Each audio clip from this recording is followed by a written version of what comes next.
So hello guys, welcome back to my new video. आज हम बात करने वाले हैं अपने एक्सपीरियंस के बारे में, जो कि होने वाला है मेरे बोर्ड एग्जाम वाले दिन का। तो गाइज, कुछ मेरा एक्सपीरियंस बहुत ही ज़्यादा रोंगटे खड़े कर देने वाला है। तो एंड तक वीडियो में बने रहिएगा और सुनिएगा मेरे कैसे कैसे एक्सपीरियंस थे। और मैंने कुछ गलतियां भी की थी जिनको मैं आपको दोहराना नहीं देना चाहता हूँ, तो इसलिए उन गलतियों को भी ध्यान से सुनिएगा गाइज। तो चलते हैं, वीडियो में शुरू करते हैं। सबसे पहले तो आप लोगों को बता देता हूँ, मेरा पेपर था 15 फरवरी को। और मैं कुछ अपनी तैयारी 10 फरवरी के अराउंड शुरू कर दिया था। वो भी मेरा इंग्लिश का पेपर था। तो मैं अपनी तैयारी जो है 10 फरवरी से, मतलब स्ट्रेटेजी वगैरह सारे बच्चे बनाते हैं, तो उसी सेम तरीके से मैंने भी अपनी स्ट्रेटेजी बनाई कि इस दिन ये करेंगे, इस दिन ये करेंगे। और मतलब पूरा एकदम प्लानिंग और जोश के साथ था मैं कि इस बार तो कुछ ना कुछ कर ही देना है, या तो आर या तो पार वाला सीन था। तो मैंने भी कुछ ऐसी स्ट्रेटेजी बनाई। के बाद गाइज आता है पेपर वाला दिन, मतलब पेपर की वो सुबह। पहले रात में तो बहुत टेंशन था कि कल क्या होगा, कल क्या होगा। तो उसके बाद से मैंने सोचा यार छोड़ो, जो होगा देखा जाएगा। जैसा पेपर जाएगा, मतलब मैं यूट्यूब वगैरह से ये भी देखा था कि ज्यादा पैनिक नहीं होना है। और मतलब कि 8 बजे तक सो जाना है। तो मैंने भी 8 बजे तक ट्राई किया था सोने का, और लगभग मैं 8:30 के अराउंड सो भी गया था। तो मैं कुछ ऐसे ही सो गया 8:30 के अराउंड। उसके बाद से मैं सुबह, हमारी बस जो है वहां पे स्कूल पे हमको पहुंचना था, जहां से हमारा सेंटर जो था वो दूसरे डिस्ट्रिक्ट में गया था। तो हम स्कूल से जल्दी से हम बस पकड़े, तो इसलिए मुझे सुबह जल्दी उठना था। तो मैं 8:30 के अराउंड सोया और सुबह मैं 4 बजे उठा। तो 4 बजे उठने के बाद कुछ लाइव क्लासेस होती थी, प्रशांत भैया और मतलब दिगराज सर, मतलब जिस सब्जेक्ट का पेपर था उस सब्जेक्ट की लाइव क्लास होती थी। तो मैं 4 बजे उठ के फ्रेश वगैरह होके उसके बाद से मैं वो लाइव क्लास लेने बैठ जाता था। तो मतलब कुछ वो अराउंड क्लास 45 या 1 आवर तक चलती थी क्लास। तो उसके बाद से 5 बज जाता था, 5:10 हो जाते थे।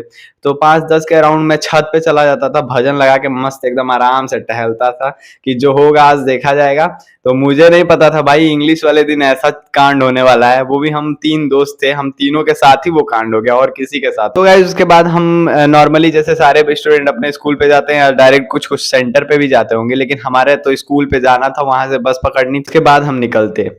तो गाइस, हम स्कूल पे पहुंच गए लगभग 6:30 बजे। वहां से हम निकले इसको, तो बस भर पूरा मजा आया, एकदम मस्ती के साथ हम लोग थे। एक दूसरे को मोटिवेट कर रहे थे, यार जो होगा देखा जाएगा, देखा जाएगा। उसके बाद एन वक्त आया पेपर, मतलब एग्जाम सेंटर के बाहर जब हम खड़े हुए, भाई मेरा तो ऐसा, भाई पानी पानी पिया जा रहा हूँ, भाई वॉशरूम पे वॉशरूम जा रहा हूँ। उसके बाद से मेरे भी कुछ दोस्त थे, वो भी सब पैनिक हो गए। उसके बाद ये पता चला हमें कि जो एडमिट कार्ड होता है उस पे गार्जियन साइन भी कराना रहता है। और यहीं पे हम सबसे बड़ा ब्लंडर कर चुके थे, क्योंकि हम 3 मूर्खों ने, 3 महानुभावों ने जो है एडमिट कार्ड पे साइन ही नहीं कराया था। ना अपना साइन किया था, ना पेरेंट्स का साइन था, डायरेक्ट उसको लेमिनेशन करा दिए थे। तो उसके बाद कुछ ऐसा सीन हुआ कि जो हमारे टीचर थे, जो हमारे सर थे, जो बस के साथ भेजे जाते हैं एक गाइडेंस के तौर पे, तो उन्होंने बोला कि कुछ नहीं होगा यार, देखा जाएगा, अंदर चलो, अंदर चलो। उसके बाद मैं तो भैया घुस गया अंदर, अपने दोनों दोस्त को साथ में लेके। तो वो भी सब बोले यार कुछ नहीं होगा, चलो अंदर चल के देखा जाए क्या होता है। उसके बाद वहां से भाई वो एग्जामिनर, जो मतलब जो भी था, जो खड़ा था वहां पे, वो लगा वापस करने, कह रहा है भाई कहाँ से, कहाँ, किस स्कूल के हो। तो हम लोग जो है एकदम डर गए, भाई ये क्या हो गया भाई। उसके बाद से वो बोल रहा है कि जो आप लोग के एडमिट कार्ड पे जो साइन होता है गार्जियन का, वो कहाँ है। तो भाई मैं बोला ये भी होता है क्या। भाई मेरा तो एकदम हालत अंदर से जो है टाइट हो गया। अब लग रहा है अब हम लोग इंग्लिश का पेपर ऊपर दे नहीं पाएंगे। किसी तरीके से गाइस वहां से फिर हम लोग घूमे वापस, पैर और जैसे लग रहा था अभी गिर जाऊं। तो गाइस, किसी तरीके से हम वहां से जल्दी से निकले।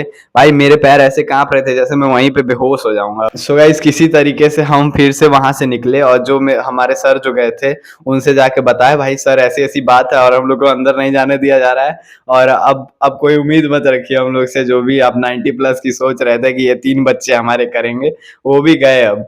क्योंकि गाइस, सिचुएशन तुम लोग इमेजिन कर सकते हो, 10:30 बजे से पेपर, और हम लोग 10 बजे यहाँ बाहर बैठ के ये सब हमारे साथ कांड हो रहा है। तो आप लोग उस समय का जो प्रेशर होता है वो अलग ही लेवल पे होता है। एक तो बोर्ड एग्जाम का प्रेशर, आज पहला बोर्ड एग्जाम अपने जीवन का, और ऊपर से ऐसे ऐसे लोग भरे पड़े हैं। कैसे कैसे लोग रहते हैं भाई। अगर वो एग्जामिनर चाहता तो नॉर्मली हमें घुसने देता, क्योंकि ऊपर से हमारी चीटिंग वाली चेकअप तो हो ही चुकी थी, कोई चीट वगैरह नहीं लेके गए थे। बस एक साइन के लिए बाहर कर दे रहे हो, ये कौन सा नियम है भाई। गाइस यहाँ पे नहीं ट्विस्ट है, ट्विस्ट यहाँ पे है कि हम साइन करने का पूरा प्रयास कर लिए थे, डॉट पेन से साइन कर रहे थे। एक तो कार्ड जो हमारा एडमिट कार्ड है वो ऐसा था, ये लेमिनेशन पूरा हो चुका है, इस पे डॉट पेन चल ही नहीं रही थी। भाई मेरी हालत, और पसीना पहुंच पहुंच के हम लोग डॉट पेन चला रहे हैं, भाई लग जा यार लग जा, 3-4 बार घिस रहे हैं उसी के ऊपर, डॉट पेन चल ही नहीं रही है। उसके बाद सबसे भीख मांग रहे हैं भाई सेंटर पे, भाई किसी के पास जेल पेन है तो दे दो, और कोई भी वहां सेंटर पे जेल पेन ही नहीं लाया था। मन क्या बोल दूं भाई, कोई मर्द है यहाँ पे जेल पेन देने वाला, उसके बाद से कोई दिया ही नहीं जेल पेन। तो किसी तरीके से हमारे एक दोस्त के भैया थे, वो बहुत मतलब वहीं आसपास रहते थे, तो वो बोले रुक जाओ मैं जेल पेन कहीं से खरीद के अरेंज कर रहा हूँ। तो उसके बाद से वो कहीं बाइक पे बैठे और चले गए जेल पेन लाने, और हमारे पास बस 10-30 से पेपर था, तो 10-20 उस हो गया था अराउंड। और मेरी तो हालत एकदम टाइट थी भाई, अभी रूम भी ढूंढना है, किस रूम में बैठना है, मतलब बहुत सारी चीजें थी, बहुत प्रेशर था।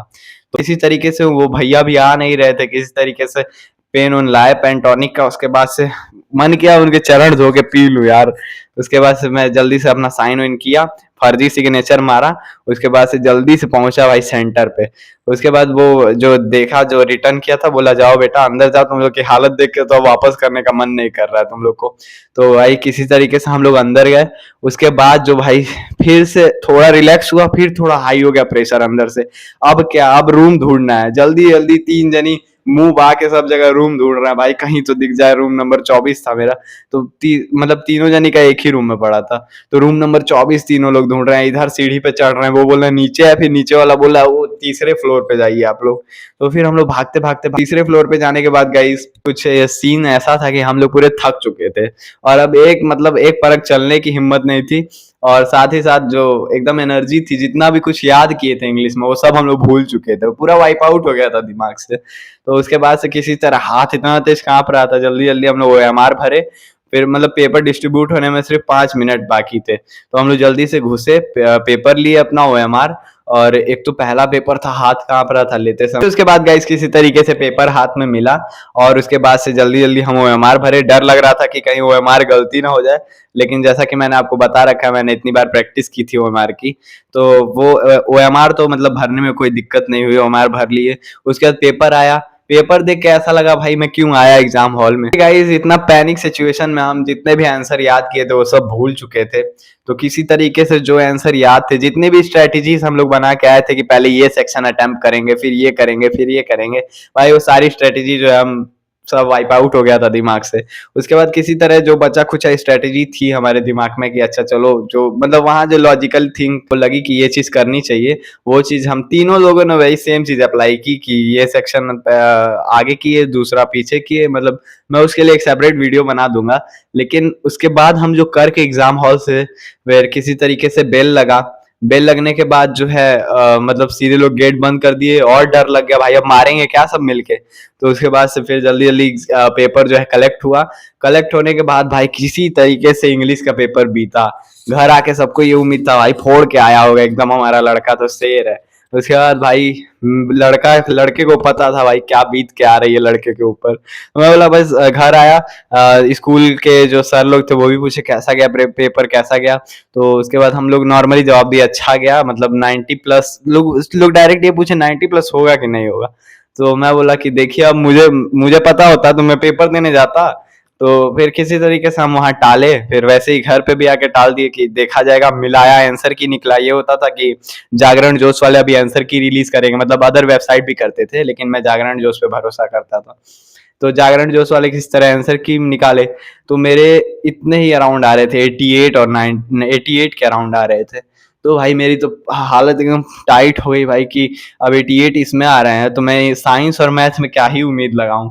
तो उसके बाद किसी तरीके से फिर हम वैसे ही करके 3-4 दिन का फिर गैप था, फिर ऐसे ही साइंस का पेपर था, ऐसे करके हम सारा पेपर दे दी। तो गाइज ये तो था कुछ मेरा एक्सपीरियंस, और अब मैं बताता हूँ आप लोग को क्या क्या चीजें मिस्टेक में नहीं करनी है। पहली चीज गाइज कि आप लोग को ज्यादा से ज्यादा आपको पैनिक नहीं होना। दूसरी चीज गाइस कि आप जितने भी चीज पढ़ के गए हैं बस उसी को एक बार रिवाइज कर लीजिए, क्योंकि वहां जाने के बाद जितना आप पढ़े रहते हैं वो कुछ तो याद नहीं रहता। तो बस बार आप उसका रिवीजन करिए, बढ़िया से बातचीत नहीं करिए। मैं अपनी बात बताऊं तो हम लोग बस में इतनी बकैती कर दिए थे कि वहां तक जाते थे सब चीज वाइप आउट हो जाता था, और जो वहां बचता था बस जो सामने दिखा उसका आंसर लिखे, दफा क्वेश्चन, तो ये चीज़ आपको नहीं करनी है। मतलब मैं अगर सोचता हूँ कि अगर मैं थोड़ा-सा और मतलब कि सीरियस होके पढ़ाई किया होता तो मेरे 95 प्लस हो गए रहते। लेकिन फ़िलहाल तो मेरे 90 प्लस ही हुए हैं, लेकिन ये भी नॉट बैड, नॉट बैड। और गाइस एक मिस्टेक और है जो कि अक्सर बच्चे करते हैं, वो है कि कम सैंपल पेपर लोग लगा के जाते हैं, और मेरी भी कुछ यही मिस्टेक थी कि मैं बहुत ही कम सैंपल पेपर लगा के गया था। मतलब मेरा सैंपल पेपर मिला देंगे सारे सब्जेक्ट का तो मेरे बस 10 सैंपल पेपर हुए थे, 10 से 15। इससे ज़्यादा मैं सैंपल पेपर लगाया भी नहीं था। तो आपको मिनिमम अगर 90 प्लस करना है तो मिनिमम आपको 20 प्लस सैंपल पेपर लगा के ही जाने हैं। तो ये रिक्वायरमेंट होती है कुछ 90 प्लस की। अगर आप ये सब चीज़ कर लेते हैं तो डेफिनेटली आपका होने वाला है 90 प्लस। तो गाइज आज के लिए इतना ही, मिलते हैं नेक्स्ट वीडियो में। आई होप कि आप लोग को मेरी स्टोरी अच्छी लगी होगी और काफी इंटरेस्टिंग और काफी डरावनी भी स्टोरी थी। मिलते हैं नेक्स्ट वीडियो में, तब तक के लिए टाटा बाय बाय।